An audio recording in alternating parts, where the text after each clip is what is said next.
I'll never forget walking into the Inosanto Martial Arts Academy in August of 2000. Lined from wall to wall were certifications from martial arts masters around the world, photographs with movie star celebrities like Denzel Washington, and training equipment that had belonged to the one, the only, Bruce Lee, the best friend of the man who owned the facility, and the gentleman that I was there to meet that night, Guro Dan Inosanto.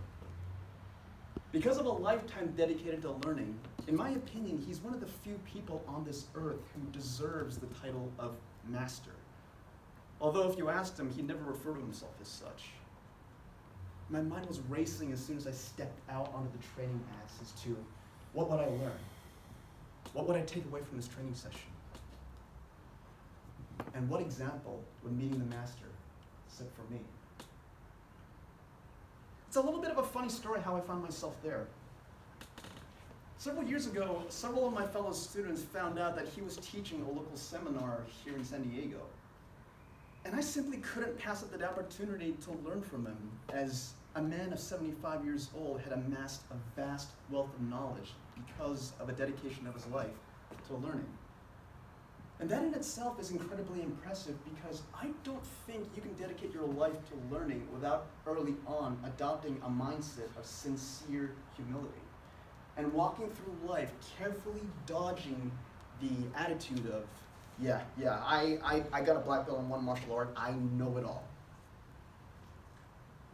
And I decided that would be lesson number one I would learn from the master. Be humble about your accomplishments. No matter how much you know, always recognize there is something more to learn. Lesson number two didn't come from the intricate movements of Indonesian pencak silat, the hand-trapping motions of Chinese Junfan Gong Fu, or the weapons techniques of Filipino Kali.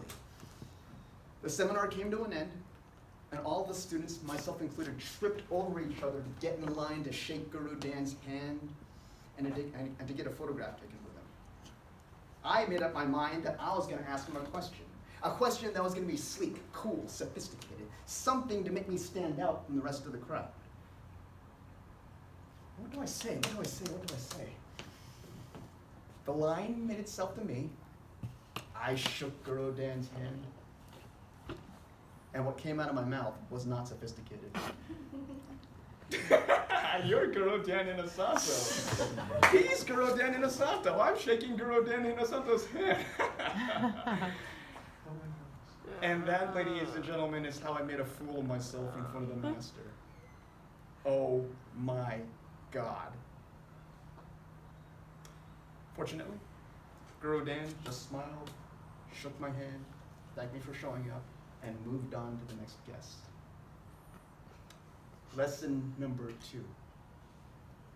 Be kind and gracious to the people around you, because we all make mistakes and we all embarrass ourselves every now and then, like I had just done. Fortunately, 1 year later, I had the perfect opportunity for redemption. I found myself up in the middle of Los Angeles for work. And on a boring, dreary evening, I received a phone call from my friend, Mark. Hey, Mars, how's it going?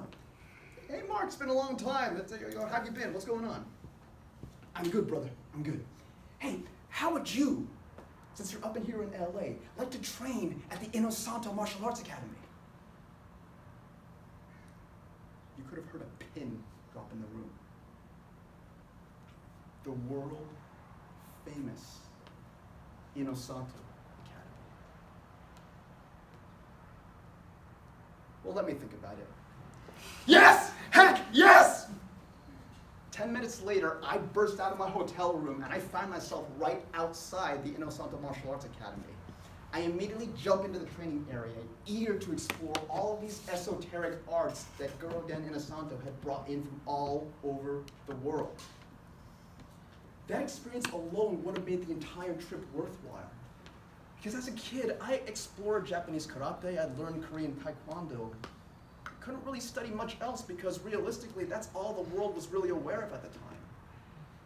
Because Guro Dan had a mindset of humility and genuine curiosity, and because he allowed himself to learn from all kinds of people around him, we, the students, were able to experience all these esoteric arts plucked from obscure areas around the globe. And especially because of the spirit of generosity that he exuded in sharing his knowledge. Well, knowledge breeds awareness. Awareness damages prejudice. It damages ignorance. Lesson number 3. Make the world a better place by being kind and generous with your knowledge. That didn't mean any of these new martial arts were easy to learn. I was so focused in trying to get this one technique perfectly correct that I didn't notice that somebody had crept up behind me. I craned my neck around to see who it was, and I found out that it was Guru Dan Inosanto himself. Hey, you move really, really well. You must be very skilled. My head exploded like a hot air balloon. Guru Dan Inosanto just gave moi a compliment. He just gave me a mini kudo. Somebody in that room needed to take a pin and deflate my head because it was getting so big it just wasn't going to fit in the car door on the way home. Long story short, it deflated just enough for me to get inside my vehicle and drive back to the hotel. And I had an experience that'll be with me until the end of my life. How often do you get to meet your heroes? How often do you get to see their character in action? And when you do see their character in action, how does that influence you in terms of your own actions and behaviors? No, I'm not 75 years old. I have a long way to go before I get there. But when I do arrive, I like to believe that I can still have a student's humility, the patience of a saint, and the generosity that comes with being a sincere, kind soul like Guru Dan. MeetingAMaster exemplified all of that for me. Who in your life, what master do you want to meet that sets the example for you? Mr. Toastmaster.